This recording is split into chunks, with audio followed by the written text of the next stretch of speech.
Hello friends, তোমরা সবাই কেমন আছো? আশা করি তোমরা সবাই খুব ভালো আছো।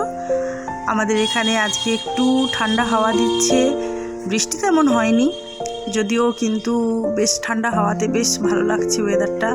বিকেলবেলায় একটু অনেক দিন পরে ঠান্ডা হাওয়ার একটু আভা পেলাম। এই বিকেলবেলা আমি আমার হাজব্যান্ড আর এই বাচ্চা একটু বাইরে ঠান্ডা হাওয়া খাচ্ছিলাম। তো ভাবলাম আজকে একটু বেগুনি আর তেলে ভাজা পেঁয়াজি করলে কেমন হয়। কারণ অনেক দিন হয়েছে এত গরমেতে হালকা হালকা খাওয়া দাওয়া হচ্ছে, রান্নাবান্না হালকা হালকা হচ্ছে। তো আজকে ভাবলাম সন্ধ্যে জলখাবারটা মুড়ির সাথে হয়ে যাক বেগুনি আর পেঁয়াজি। একটা ছোট টিপসের সাথে তোমাদের সাথে শেয়ার করলাম এই রেসিপিটা। এই মুচমুচে বেগুনি দিয়ে আর পেঁয়াজি দিয়ে আজ সন্ধ্যেবেলা খেলাম মুড়ি। এই বেগুনিটা দেখতেই পাচ্ছ বেশ ভালোই মতো মুচমুচে হয়েছে, খেতে কিন্তু দারুণ হয়েছিল। একদম সত্যি কথা বলতে বাড়ির সবাই খেয়েছে, খুবই ভালো লেগেছে বললো। আর পেঁয়াজিটাও দেখতে পাচ্ছ বেশ মুচমুচে, হেভি টেস্টি হয়েছে। অনেকদিন পরে তেলে ভাজা খেয়ে খুব ভালো লাগলো। তো চলো রেসিপিটা দেখাই।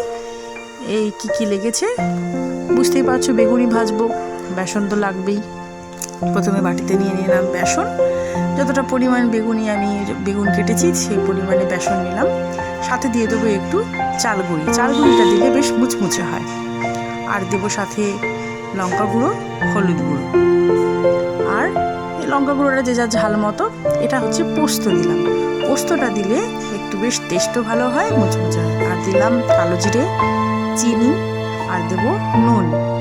এর সাথে দেবো একটু বেকিং সোডাটা বেগুনিটাকে, পেঁয়াজিগুলোকে, এগুলো হচ্ছে বেশ খাস্তা করতে, মুচমুচে করতে, ক্রিস্পি করে একটা কথা। এই হচ্ছে আমি ইউজ করেছি বেকিং সোডা। সাথে দেব একটু সর্ষের তেলটা দিলে, এটা একটা টিপস কিন্তু, এই বেসনটার এই ব্যাটারটা রেডি করার আগে এই শুকনো অবস্থাতে যে সর্ষের তেলটা দিলাম, এটা কিন্তু মুচমুচে হতে বেগুনিটা পেঁয়াজিটাকে হেল্প করবে। আর সাথে একটা ছোট টিপস হচ্ছে এবার এটাই, যে ঠান্ডা জল দেবো, ফ্রিজের ঠান্ডা জল, একদম চিল্ড ওয়াটার দিলে এটা নর্মাল ওয়াটার, যেটা তুমি নর্মাল জল যেটা ব্যবহার করছো তার থেকে অনেকটা বেশি বেটার রেজাল্ট পাওয়া যায় ক্রিস্পি হওয়াতে। এটা ভালো করে ফেটিয়ে নিতে হবে, যত ভালো করে ফেটাবে তত বেগুনি ফুলবে এবং ভালো লাগবে খেতে। আর কোনো লাম্পস যেন না থাকে। যখন ব্যাটারটা ফেটাবো আমরা দেখবো ভালো করে যেন ফেটানোটা ভালো এমনভাবে হয় যেন কোনো লাম্পস না থাকে। খুব বেশি জল দিয়ে পাতলা করে ফেলবো না, অল্প অল্প জল দেবো এবং সেটাকে ভালো করে ফেটাবো। স্পিডে ভালো করে ফেটিয়ে নিয়ে একটু সময় লাগলো, খুব বেশি সময় লাগে না যদিও। এবার হচ্ছে আমাদের ব্যাটারটা রেডি হয়ে গেছে। কড়াতে তেল দিলাম, এটা সর্ষের তেলেও ভাজতে পারে, আবার রিফাইন তেলেও ভাজা যায়। আমি রিফাইন তেলটা ইউজ করি। ব্যাটারিতে বেগুনিগুলো ভাজার জন্য বেগুনটা ডুবিয়ে, দেখতে পাচ্ছ বেগুনিটাতে সুন্দর করে বেগুনের ওপরে ব্যাটারটা কোট হচ্ছে।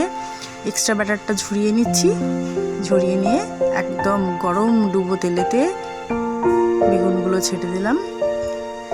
কি সুন্দর শেপগুলো হয়েছে না ফ্রেন্ডস। ভালো করে একটা পিঠ ভাজা হতে উল্টে দিয়ে আর একটা পিঠ ভালো করে ভেজে নিই।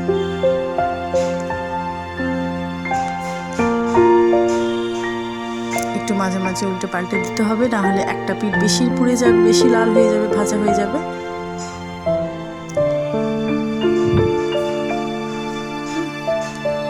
গ্যাসের আগুন খুব বেশি বাড়িয়ে রাখা যাবে না।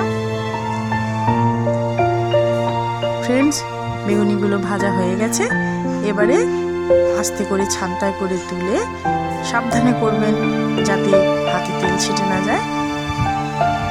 ভালো করে তেল ঝরিয়ে নিয়ে থালাতে।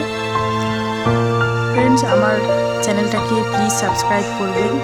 আমি চেষ্টা করব আপনাদের মনের মতো করে রেসিপি আপনাদের কাছে আনা। এবার এক্সট্রা যে ব্যাটারটা, তার মধ্যে পেঁয়াজ কুচি, নুন, কালো জিরে আর একটু শুকনো বেসন দিয়ে মেখে নেব। এতে কী হবে, ওই এক্সট্রা ব্যাটারটা আমার যেটা বেশি বেশি হয়েছিল বেগুনি করতে গিয়ে, সেই ব্যাটারটা আমার কাজে লেগে গেল, পেঁয়াজিও হয়ে গেল। এবারে শুকনো যে বেসনটা দিলাম, সেটা দেওয়ার কারণটা হচ্ছে তাতে আরও বেশি ভালো করে ব্যাটারটা ড্রাই হবে। হাতে দিয়ে দিলাম কাঁচা লঙ্কা, ঝালটা যে যার আন্দাজ মতো দেবেন, কাঁচা লঙ্কা একটু বেশি দিতে পারেন আপনারা, আমি একটু কম করেই দিয়েছি। তেলের মধ্যে ছেড়ে দেব ছোট ছোট করে, হাতে করে দিলে ভালো হয়, আপনারা চাইলে চামচও দিতে পারেন। ছোট ছোট করে পেঁয়াজিগুলো তেলেতে ছেড়ে দিলাম। বেশি বড় হলে ভেতরটা কাঁচা থেকে যাওয়ার সম্ভাবনা থেকে যায়।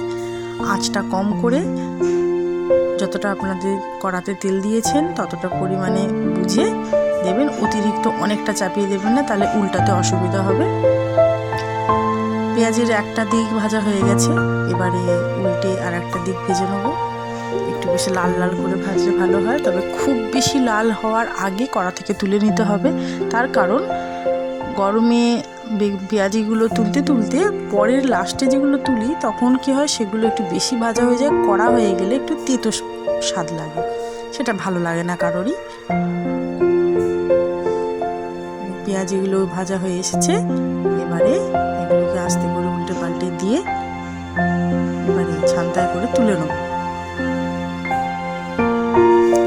ফ্রেন্ডস, আমার ভিডিওগুলো ভালো লাগলে, এই ভিডিওটিও ভালো লাগলে নিশ্চয়ই আশা করি ভালো লেগেছে, অবশ্যই একটা লাইক দেবেন, একটা কমেন্ট করে জানাবেন, শেয়ার করবেন বন্ধুদের সাথে, আপনারাও বানিয়ে খান এবং আমাকে জানাবেন ভালো লেগেছে কিনা, টিপসটা কাজে লাগলো কিনা, সত্যি সত্যি ভালো হয় কিনা।